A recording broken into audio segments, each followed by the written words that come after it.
Hello students, welcome to Standard 8th. Due to the pandemic of COVID-19, St. Thomas family and especially Reverend Father Matthew has undertaken a great job in order to start the online teaching services for the students of St. Thomas High School, Mahua. Today, I, Richa Parekh, am here to start with the first online lecture of social studies. Dear students, I understand that most of you might be having much issues in remembering the dates, the name of the Mughals, the name of the emperors, etc. But let's try to make this subject more interesting with some simple techniques. Dear students, the very first chapter, Arrivals of Europeans in India. My dear students, you must have heard in many of the movies and songs that India is known as Sone ki Chidiya. Dear students, yes, our country was distinct in the whole world.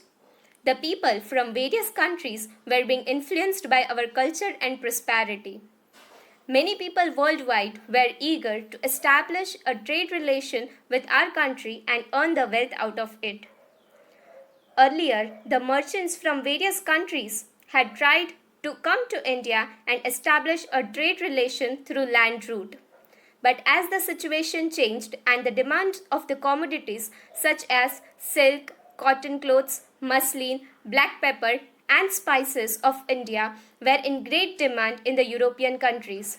And hence, as the land route was blocked, it became necessary for the European countries to find a new sea route to India.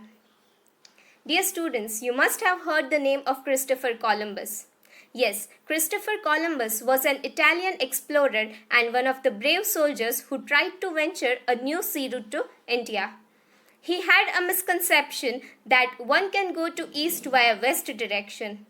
But lastly, he discovered America instead of India. He had a misconception and lived with the same that he had discovered a new sea route to India. Therefore, even today, Americans are also known as Red Indians and the people in the islands of Caribbean are known as West Indies. Dear students, let's see who was the first person to find a new sea route to India. You must be familiar with this name, Vasco da Gama, the first native of Portugal to find a new sea route to India. He found out India through a Cape of Good Hope in South Africa. On 22nd of May 1498, he reached to the port of Calicut. And later, the Portuguese obtained the permission from the king of Calicut named Zamorin to establish a fort for the trade purpose in 1500. Within the span of 100 years, Portuguese were able to undertake the control of various parts of India such as Mangalore, Cochin, Goa, Diu, Mumbai and the islands of Lanka. Dear students, let's see how the Portuguese rule came to an end. In 17th century, the Portuguese were enabled to expand their trade in Bengal. And the Subedars of Bengal complained to King Shah Jahan about the behavior of Portuguese. Mughal Emperor Shah Jahan used to rule out the entire nation from Delhi. Hearing to the complaints of Subedar, with the order of Mughal Emperor, the ships of the Portuguese were burned and the fort of Hooghly, which was established as one of the most important trade centers, was demolished.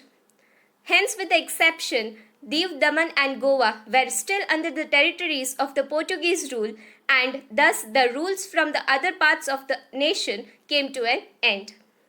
Dear students, here we are at the end of the first video. In the next video, we will be considering the other countries who tried to come and establish their control and trade in our nation. For today, you people have to underline the main points in your textbooks and try to create the short answers from it. The question answers of this chapter will be given at the end of the full chapter. Till then, you have to underline and read the textbook as much as you can. Thank you students. Have a nice day.